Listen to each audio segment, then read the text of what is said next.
Kerjain aja selama 2 minggu ke depan, insya Allah ya, Anda sudah akan merasakan tubuh yang jauh lebih baik.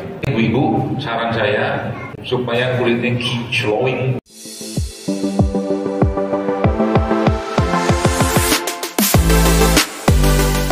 Siap?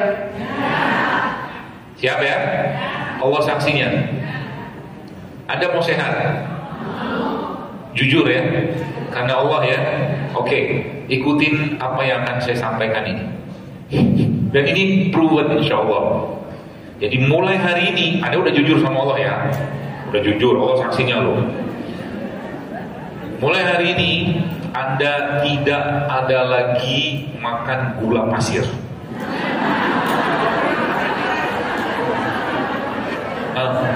Macam mana? Oke.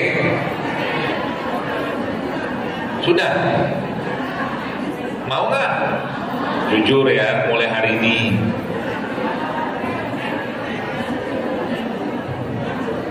Jadi kalau Anda mau sehat, jangan ada gula pasir. Oke? Jangan pakai tapi-tapi. Kalau pakai tapi saya tidak lanjutkan. Contoh tuh. Nanti kalau saya bikin sambal gimana kan gitu kan? Kan pakai gula pasir, pakai kurma bisa bikin sambal. Beneran, belum pernah nyoba sudah saya ajarin caranya sambal kurma, cabai rawit, bawang putih, garam, sama kurma udah enak, beneran. Ya, akhir otak kita kan mikir, ya makanya judul mikir-mikir ini belum selesai, baru satu baru saya satu. Makanya saya bilang Quran itu ngajak kita mikir. Kalau saya bilang Fir'aun, Anda pasti ingat raja yang zolim, ya kan? Di zaman siapa? Nabi Musa. Dan Allah menggunakan kata Fir'aun itu Bapak sekalian memang untuk raja. Fir'aun itu kan gelar sebenarnya, namanya kan Ramses apalah gitu-gitu lah. Oke. Itu di zamannya Nabi Musa alaihissalam. Tapi menariknya Nabi Yusuf itu di mana? Mesir juga. Tapi kalau Anda lihat saat itu ada raja nggak? Ada, tapi Allah tidak pakai kata Fir'aun, Allah pakai kata Malik. Untuk di zamannya Nabi Yusuf, karena zamannya Nabi Yusuf rajanya sifat rajanya itu tidak sama sama Fir'aun. Makanya kalau Allah pakai kata Fir'aun nggak nyambung, gitu paham ya? Itu Quran tuh ngajak mikir gitu loh. Ya. Nah kembali gitu tadi, mulai hari ini tidak ada gula dalam segala produk turunannya. Jadi kalau Anda nanti misalkan, ini bukan mengharamkan, bukan. Judulnya kita mau melatih diri kan gitu. Nanti dibilang, wah Zero Akbar mengharamkan gula pasir. Pasir lagi saya. Udah banyak kena tahzir saya kan. Oh bio tahzir-tahziran. Jadi produk yang menggunakan gula pasir stop. Berarti kira-kira kalau ada roti makan nggak? Oh kalah. Tapi judulnya kalau mau naik level, entar dulu, ya. Terus yang pertama itu, udah sering saya sampaikan, misalkan, oke, yang kedua apa? Nggak ada minyak goreng sawit. Kalau mau goreng, pakai minyak kelapa. Kalau kita mau goreng, lebih baik nggak usah digoreng dulu lah, latihan dulu lah. Yang ketiga apa? Nasi putihnya dikurangi. Ya, nanti saya kurus, tenang. Saya bukan penganut diet tidak makan karbo. Saya makan karbo juga kalau perlu. Kalau perlu makan karbo tidak apa-apa. Anda bisa makan kentang, makan ubi, makan apa? Nggak mesti nasi.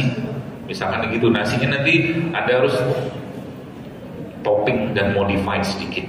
Oke? Itu nasi. Kemudian yang terakhir apa? Terigu. Udah. Cuma 4. Kerjain aja selama 2 minggu ke depan, nanti badan Anda mulai bereaksi. Coba aja. Jadi sekarang kalau Anda misalkan dikasih makan nasi goreng, ada nasi goreng, ada bakwan 2, ada kerupuk sama es teh manis. Makan nggak? Makan aja. Kan gak ada melarang. Gak diharamkan juga, gak boleh juga kita mengharamkan. Tapi babnya yang saya maksud di sini adalah kapan kita mau naik level, itu dia. Misalkan Anda makan nasi goreng, nggak apa-apa. Nasi goreng itu ada 2 produk di nasi goreng itu yang tinggi serat. Ya, yang pertama daun seladanya, yang sering dijadikan hiasan, ya kan? Betul lah.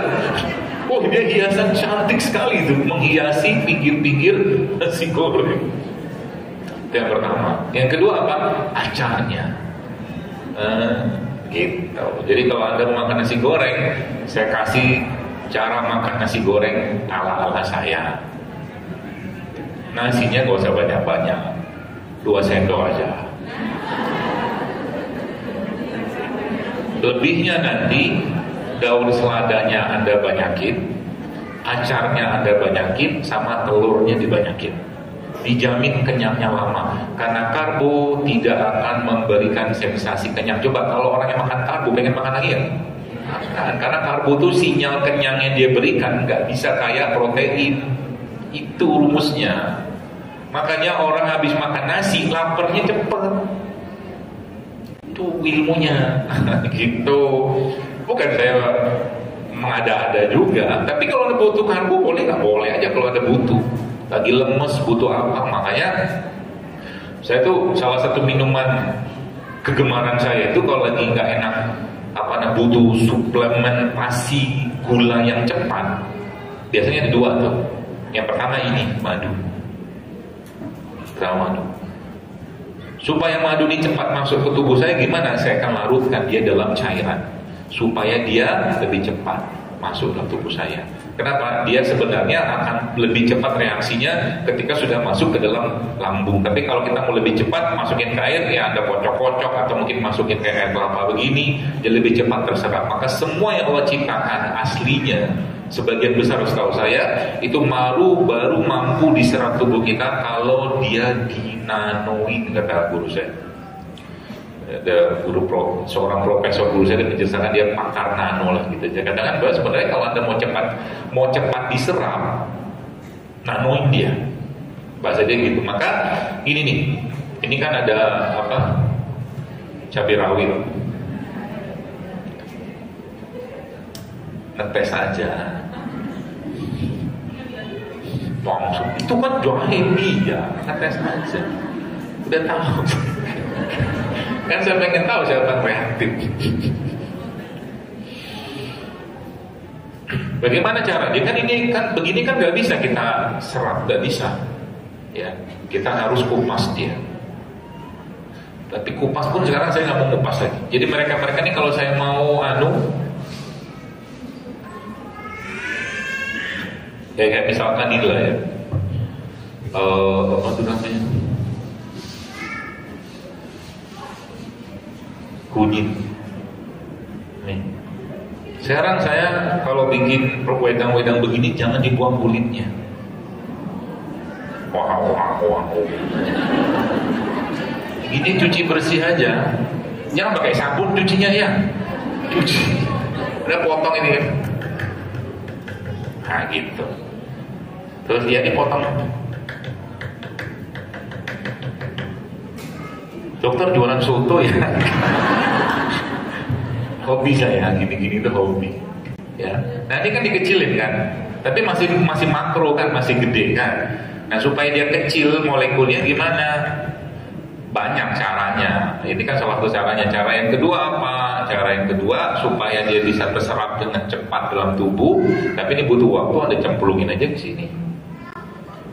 Bahasanya itu kan diinfus. Nih, ini makro kan? Kurma ini kan makro, ya kan? Supaya dia jadi nano, cemplungin aja sini, cuy. Maka si kurma ini nggak langsung tapi ya, nggak langsung. Butuh waktu beberapa jam, apalagi bahannya padat. Rata-rata ya, nanti lihat aja nih rata-rata sejaman sih sudah boleh keluar. Dia punya. Jadi kayak begini kan, kalau saya mungkin sekarang misal nih saya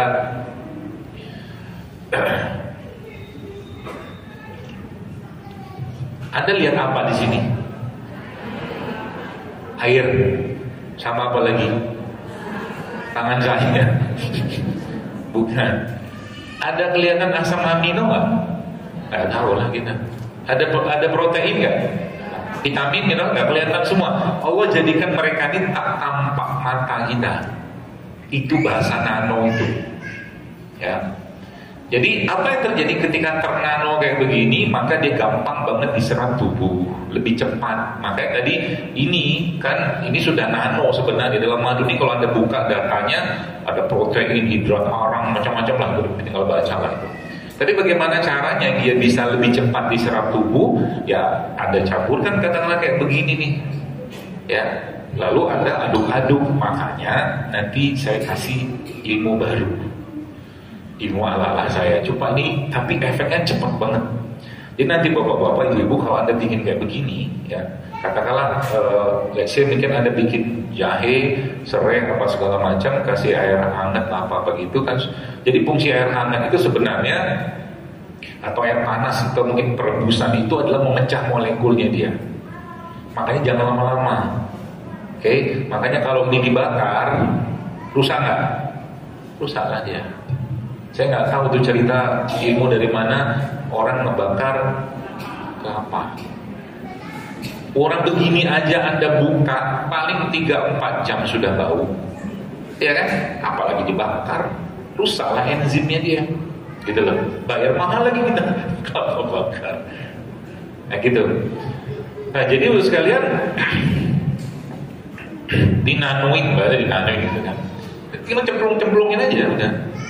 Gitu kan, kayak ini juga sama. Jadi kayak air kelapa itu isinya macam-macam, langsung bisa masuk ke tubuh kita dan langsung dari katakanlah lambung kan nggak perlu diolah banyak lagi, karena dia bukan makro, bukan dalam bentuk gede gitu loh, langsung bisa masuk ke darah gitu, cepat dia. Ya. Nah, jadi pemanasan pada rimpang-rimpang kayak begini itu yang saya ketahui nih, misalnya kayak begini gitu ya. Itu tuh fungsinya sebenarnya apa? Memecah molekul dia supaya kecil kayak begini kan, karena mereka ini dalam bentuk makro, ya. Jadi sebenarnya ketika kita panaskan itu dia memecah molekulnya menjadi cepat dan akhirnya ininya yang kita minum kan. Isinya apa? Itulah data-data ilmiah itu. Tapi sebenarnya kalau mungkin bahasa saya pakai sebenarnya kita minum racun. Jangan dipelintir dulu ya. Racun maksudnya racun yang bermanfaat untuk tubuh kita. Kenapa racun? Ini maksudnya. Tumbuhan kayak begini Bapak sekalian, terutama yang rimpang-rimpang kayak begini, karena mereka tidak dibekali Allah bisa cakar, tarik untuk melindungi diri mereka. Maka yang terjadi apa? Yang terjadi ketika mereka ini, contoh mungkin kayak begini nih, jahil lah gitu kan.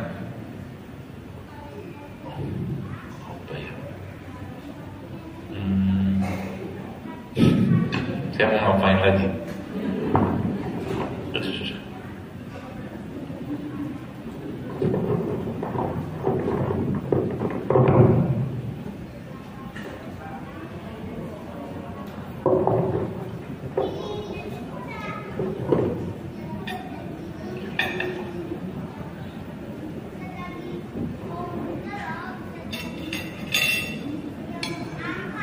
Baunya apa?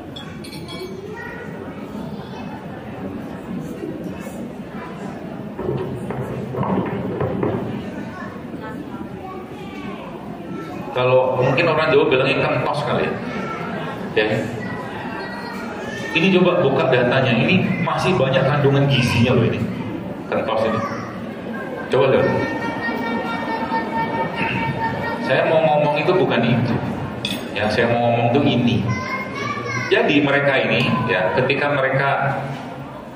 mereka Anda sakiti, ini kan disakiti namanya. Kan sakitin. Gitu ya. Atau kan keluar tuh anunya itu, baunya, aromanya. Atau Anda sakiti dengan lebih agak kejam, namanya digeber. Makin kencang dia baunya daripada Anda iris. Maksudnya apa? Ya mereka ini butuh disakiti untuk mengeluarkan bahan perlindungan mereka, aromatik segala macam yang itu bermanfaat untuk kita. Aslinya itu racun. Bukan racun, bahan perlindungannya dia aslinya. Tapi buat kita Allah ciptakan itu bermanfaat dan dia tidak banyak menimbulkan efek kalau dikonsumsi dalam jumlah yang normal. Tahu cyanida? Racun. Cyanida tahu kan? Itu dalam biji apel ada loh. Biji apel itu ada cyanidanya. Tapi baru tercapai dosisnya untuk menimbulkan efek cyanida kalau apa? Kalau Anda makan apelnya 100. Nggak mungkin kan? Itulah maha besarnya Allah dan maha kasih sayangnya Allah sama kita. Gitu. Anggur juga sama. Kalau Anda baca resveratrol, kandungan antioksidan pada anggur itu sebenarnya itu zat perlindungan dirinya dia. Ya, tapi Allah jadikan dia bermanfaat untuk kita. Nah, kembali Ibu sekalian, sampai jam 10:30. Sampai jam berapa nih Bu? 11. 11:30. Lama kali. Nabi aja udah bilang berhematlah dalam memberi nasihat, kata Nabi. Nanti Anda bosan. Baik, poin pertama yang saya jelaskan dari Ibu sekalian kepada Ibu sekalian, kepada jamaah sekalian apa? Pertama tadi kan ada racunnya, hati itu, ya. Yang kedua apa?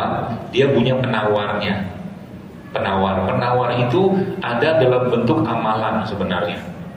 Kalau Anda kerjakan sholat, sedekah, segala macam dengan ikhlas, ya, dengan jujur pada Allah, maka dia akan berefek membersihkan hati kita.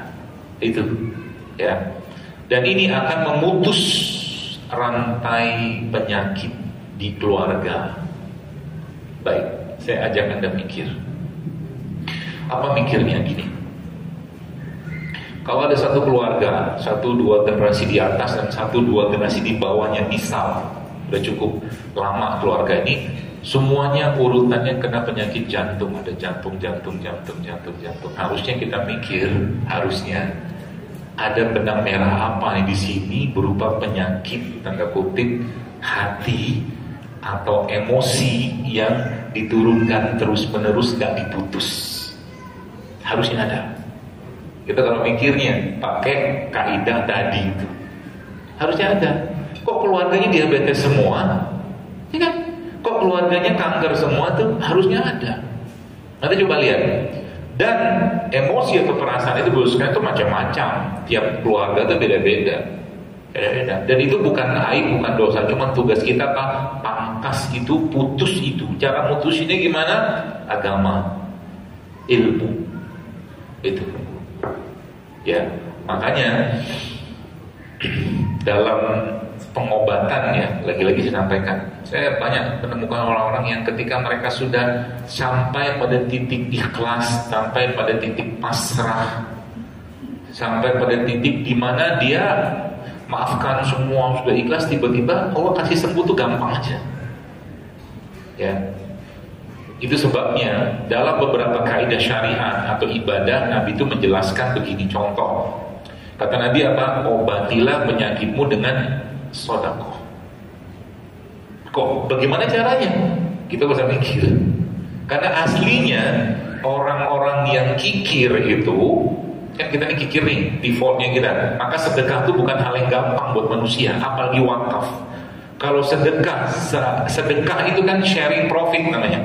Sedekah. Wakaf sharing kepemilikan. Ya, lebih susah lagi wakaf. Menyerahkan kepemilikan kepada Allah itu nggak gampang. Tapi subhanallah sekalian, saya pernah waktu sempat ke Turki, waktu itu di dekatnya makam Abu Ayyub Al-Ansari itu ada satu makam menterinya dia lah, bukan menteri Abu Ayyub, menteri salah satu di Kesultanan Turki Utsmaniyah itu namanya tuh Lala Pasha apa Lala Hatun, saya lupa lah itu, Lala pokoknya. Tapi menariknya orang ini bos sekalian, subhanallah, dia punya buku wakaf. Ada buku bahasa Arabnya 300 halaman lebih. Isinya wakaf dia semua. Jauh lebih besar halamannya, jauh lebih banyak halamannya daripada buku nikah. Keren kan? Itu. Sehingga dalam kaidah syariat itu Nabi mengatakan kalau hati kan bisa keras. Apa obatnya? Pergi ke kuburan, ingat kematian, beri orang makan, ke pusat kepala anak yatim, itu obat. Itu ya, poin di situ. Maka mulai sekarang kalau kita bicara bagaimana iman kita ini stabil, imanitas tanda kutip stabil dan imunitas itu stabil, maka yang pertama kali kita minta sama Allah, minta dibuang. Makanya orang yang puasanya rutin, insya Allah hatinya pastinya harusnya terjaga. Lisannya pasti. Kalau orang puasa kan sudah dibilang, kalau ada orang ngejek engkau ketika lagi puasa, katakan pada saya sedang berpuasa, nggak usah diladenin. Kalau bahasa Quran, faiza khatabahumul jahilun, engkau bertemu dengan orang-orang bodoh, kata Allah apa? Situ qulu salama, salam perdatanya. Ente mau ngomong apa? Sok atuh mangga, itu terang. Karena nggak ada urusan, gitu loh. Mau fitnah silakan, mau gibah silakan, toh yang panen pahala kita. Sekelasnya gibah saja kita tahu itu kan beritanya benar, tapi seseorang itu diomongin kita nggak suka, itu pun jadi dosa besar orang yang gibah. Tidak perlu dikhawatirkan, ya. Itu poin pertama. Poin yang kedua, sekalian apa yang saya mau sampaikan di sini berkaitan sama tadi kan sebenarnya masuk ke bahasanya ruh. Ya. Jadi kalau mengerjakan amal ibadah itu mulai sekarang dinikmati. Supaya apa? Supaya kita bahagia. Gitu. Kalau udah bahagia, tensinya turun, gulanya turun. Beneran.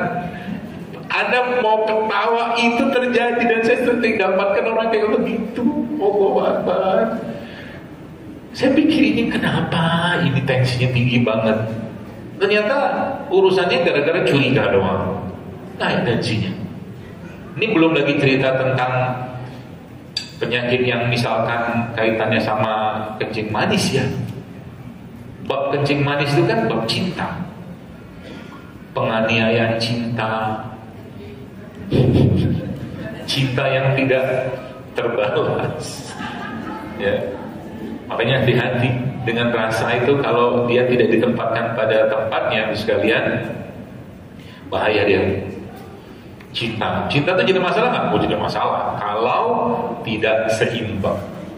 Nih saya ajarin ilmu cinta. Iya. Baru bisa cinta tuh dinikmati kalau apa? Dia seimbang. Apa yang seimbang antara cemburu sama cintanya? Kalau cintanya berlebihan, cemburunya di bawah nggak bisa. Apalagi cemburunya di atas, cintanya itu di bawah, makin menderita dia. Beneran. Baru bisa nikmatin. Makanya dalam Islam Nabi sudah katakan cemburu itu tanda cinta. Tapi kalau cemburunya dosisnya kelebihan, yang muncul apa? Kemarahan, yakin dia. Gitu. Maka cinta itu jadi obat aslinya. Bu, saya melihat bu sekarang, masya Allah ya, ada seseorang ya, subhanallah, kanker apa ya? Kanker paru saya. Pokoknya kankernya cukup membuat dia sangat kesakitan. Akhirnya apa?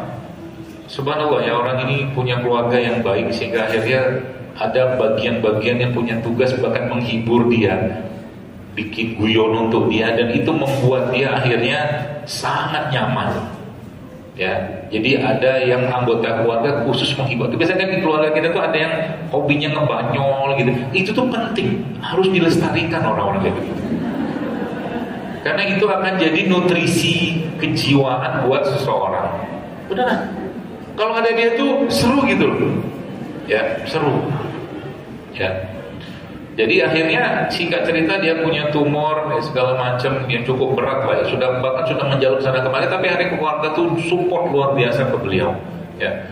Pelan-pelan itu dia mulai sakitnya mulai berkurang. Akhirnya tumor itu pecah. Gara-gara cinta, kasih sayang. Ya. Dan orang yang dia apa istilahnya itu, bukan dendami sih, sedihin mungkin. Sedihin itu tuh datanglah ke beliau dan Tidak sangka sampai separah itu keadaannya. Ya, akhirnya sudah mulai agak membaik, pecah segala macam itu beliau meninggal. Tapi meninggalnya bagus, gitu loh. Jadi kalau kita sudah paham, sebenarnya dalam Islam itu, kalau kita bicara psikologi itu sudah include sebenarnya dalam ilmu syariat sebenarnya. Nabi itu kalau ada Abu Bakar datang, Umar datang, Utsman datang, Ali datang, cara ngomong Nabi tidak sama. Karena bagian dari karakter sebenarnya. Dan itu dalam agama dipelajari. Ya, bukan dipelajari, ada babnya. Ya, seperti itulah. Nah, jadi itu. Sehingga nanti kalau kita bicara tentang tadi ada bahasanya ruhnya tadi, Anda harus menikmati itu. Sholat harus menikmati, sedekah diri. Sehingga nanti dia pelan-pelan membuang itu. Yang pertama. Yang kedua, bahasa adalah makanan kejiwa. Makanan jiwa, makanan emosi. Ya. Contoh, Anda sukanya misalkan ibu-ibu atau bapak-bapak, misalkan seorang bapak itu disukanya mancing. Pergilah mancing. Ya, dia mancing, kadang-kadang mancing duduk dapat, balikin lagi ikannya. Karena buat dia bukan ikannya, tapi mancingnya itu. Makanya kalau anak-anak misalkan di pondok, ya, coba lihat anak Anda yang sudah punya anak di pondok, Anda kirimilah dia hadiah macam-macam atau makanan macam-macam untuk dia. Dia sebenarnya bukan butuh itunya. Aslinya dia pengen ke warung, jalan sama temennya, jajan di warung, itulah makanan dia, hiburannya dia. Yang orang sekarang sebut dengan hilang-hiling gitu loh. Tapi itu aslinya makanan, tapi dia nggak boleh berlebihan, harus pas. Ya, makanya kalau saya sekarang, saya mencoba mendidik jiwa saya. Contoh begini, saya dokter minum kopi, saya minum. Tapi kalau nggak ada kopi gimana? Ya nggak apa-apa. Sebab ada orang yang saking luar biasanya dibutuh makanan jiwa dan emosi tadi, dia ngomong begini, kalau nggak ada kopi pusing saya. Itu artinya dia sudah keikat di situ, nggak boleh. Jadi kalau saya minum kopi, saya sudah letakkan kopi itu pada fungsinya, porsinya. Contoh misalkan, saya tidak akan mendapatkan atau mau minum kopi pakai gula pasir. Biasanya jelas saya tidak mau. Karena biasanya setelah pahitnya kehidupan itu ada manis yang kita rasakan. Minum kopi kan juga sama. Oh gitu kan, nanti lama-lama manisnya muncul di ujung-ujung. Biasanya begitu. Lalu sekalian, saya minum kopi, tapi saya sudah taruh kopi ini sebagai satu titik. Saya minum kopi ini karena manfaatnya. Itu. Sehingga apa? Yang saya cari bisa jadi saya minum kopinya pelan-pelan gitu kan, saya nikmati. Tapi bisa jadi saya karena judulnya manfaat, saya minumnya agak cepat. Kenapa? Karena saya imbangi antara manfaatnya tadi dan kenikmatannya. Jangan berlebihan. Bolak-balik, ngopi aja kerjaannya gitu kan. Gak bisa kayak begitu. Ya, itu makanan jiwa. Tadi kan makanan ruh. Ya, itu juga Anda nikmati lagi. Dokter, saya itu kalau sudah ketemu teman saya bahagia banget. Aku kumpul sama teman. Itu masuk dalam dalam syariat ada. Ya, saya pernah tulis, saya pernah dalam sebuah kajian, saya pernah sampaikan itu salah satu mood boosternya kita itu adalah ngumpul sama teman, tapi pilih teman. Ada. Jadi jangan kalau memang ada butuh ketemu teman, cari aja teman. Ya, tuh. Tapi tadi jangan berlebihan, ya. Nah, apalagi banyak, ya. Itu jadi makanan ruh tadi sudah, makanan jiwa tuh Anda semua punya makanan jiwa yang berbeda-beda. Jangan disamakan. Coba lihat, Anda ngelihat orang yang main catur, ngapain sih? Ya kan? Tapi bagi main catur buat dia makanan, senang dia main catur. Ada yang main bola, atau yang lihat orang main bola, sepak bola itu, udahlah kasih aja bola satu-satu gitu loh, jangan rebutan, misalkan begitu. Bukan itu poinnya.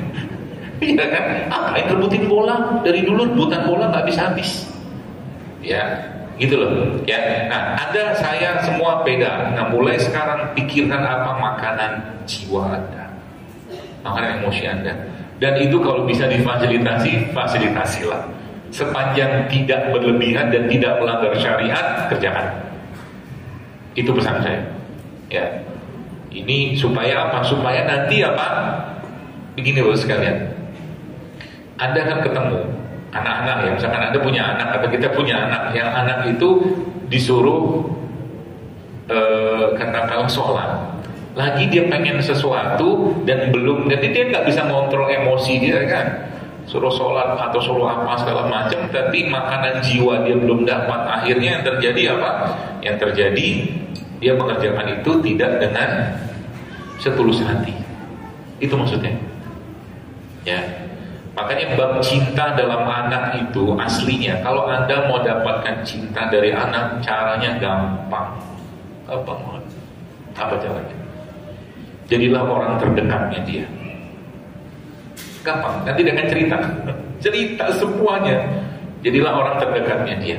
Sampai nanti adalah orang yang pertama akan dia sampaikan, Abi, Umi, Papa, Mama, saya pengen nikah. Kalau dia berani ngomong gitu sama Anda, berarti Anda orang tua yang tahu.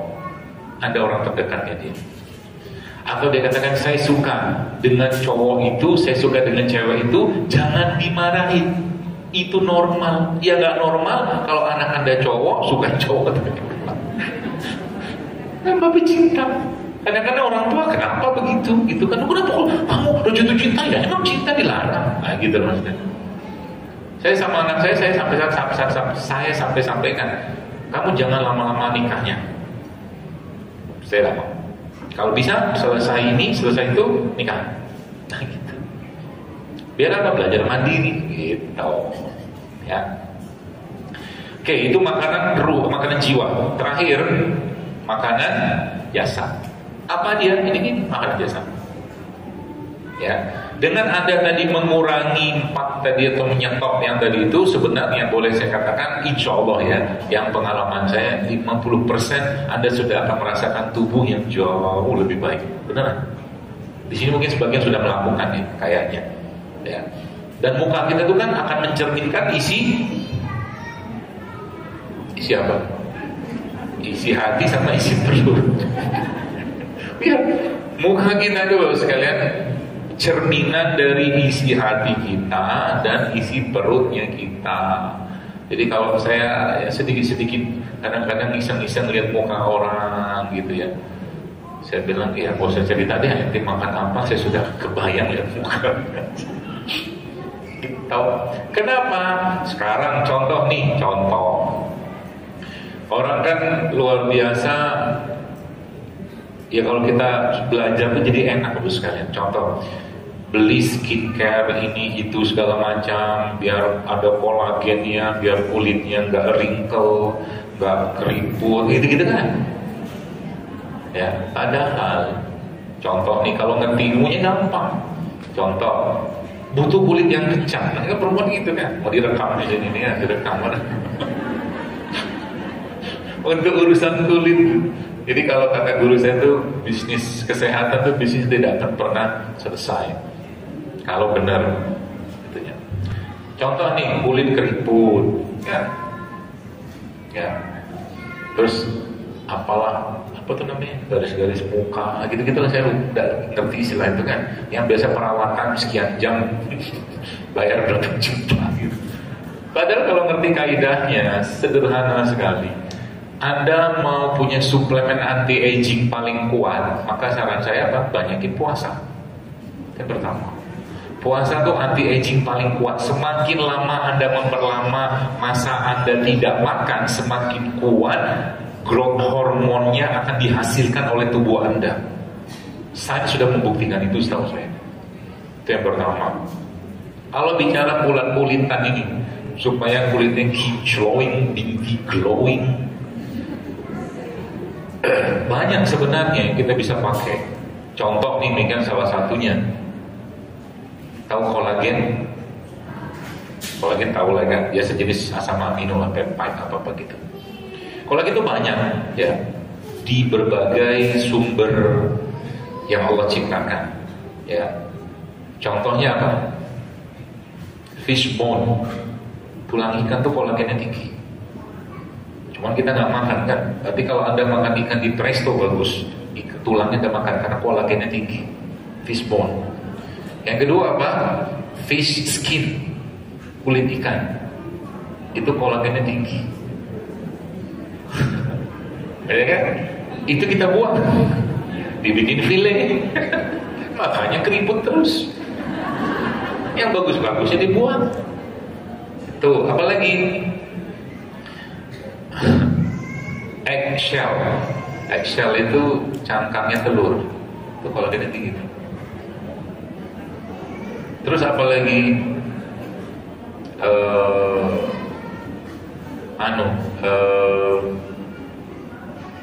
ceker ayam. Itu kolagennya tinggi. Kemudian apalagi banyak.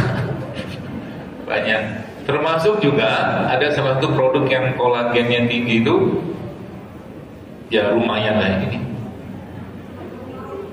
rumput laut. Jadi rumput laut ini ya karena dia selain dia banyak mineral, setahu saya tuh pokoknya tinggi lah nih mineral pada rumput laut. Ini tuh bisa jadi masker sebenarnya. Kalau mau pakai maskeran, Anda tinggal ambil air, kasih madu sedikit buat masker muka. Bagus. Ya, makanya ibu-ibu saran saya, Anda tuh perawatan lah buat suami. Bagus. Jadi pahala kan? Gitu loh. Jadi kalau kata guru saya, kata guru saya, seorang wanita muslimah itu dia harus manja, dia harus seksi, dia harus genit kepada suaminya. Bukan harus sih. Sehingga suaminya tuh makin cinta sama dia. Gitu. Jadi kemarin saya cerita sedikit boleh? Boleh lah ya. Ya manusia lah, saya juga manusia kan. Ya kemarin lah, saya sama istri kan. Terus kita lagi habis makan, kemudian dia ketinggalan tas. Tapi malu saya cerita, nggak usah. Tapi ada pelajarannya di sini. Kalau buat saya, karena dulu saya dapat pelajarannya. Tinggal kasih tuh, saya bilang kenapa ditinggalin tas? Saya tahu tasnya siapa, saya nggak tahu juga lah. Saya bilang, nah saya panggil gitu sama dia kan. Dia bilang gitu tuh. Ini tas tinggal. Oh iya. Dia bilang, beda panggilan waktu masih awal-awal nikah, dia bilang. Kata dia gitu. Terus saya ingat, saya dulu tuh sekolah madrasah, karena dulu saya paginya sekolah SD, sorenya madrasah. Jadi saya dari zaman SD itu sampai jam 5 sore sekolah. Saya punya guru galak sekali zaman itu. Saya masih ingat namanya, dan saya akan cari nanti di surga orang itu. Terima kasih udah ngajarin saya. Karena dia pakai rotan, pakai mistar tahu? Yang edisi lama tahu, penggaris panjang. Itu buat mukulin murid. Karena sekolah saya itu di atas sungai, jadi bukan di atas sungai sih, panggung gitu kan, karena kan di Sumatera gitu. Saya pernah lewat satu hari, duduk kencang banget sama dia, panggil sama dia, kamu sini, gitu kan. Jangan dulu, kalau sekarang kan sudah hak asasi manusia, saking luar biasanya peradaban ini kan sama guru. Langsung lapor polisi zaman sekarang, bahkan cuil aja bisa masuk penjara. Makanya ilmunya nggak barokah, nggak ada hormat sama guru. Itu kan murid senang banget. Muridnya makin banyak, ilmu makin banyak, bergelar panjang lebar tapi tidak menyelesaikan masalah. Itulah namanya ilmunya nggak barokah. Kenapa? Nggak ada adab sama guru. Ya betul-betul kasih tahu sama anak kita nanti, beradab sama gurunya, ya biar berkah ilmunya. Karena nggak butuh banyak-banyak ilmu kita itu sebenarnya. Kalau ilmunya barokah, satu ilmu saja bisa menyelesaikan banyak masalah. Ya,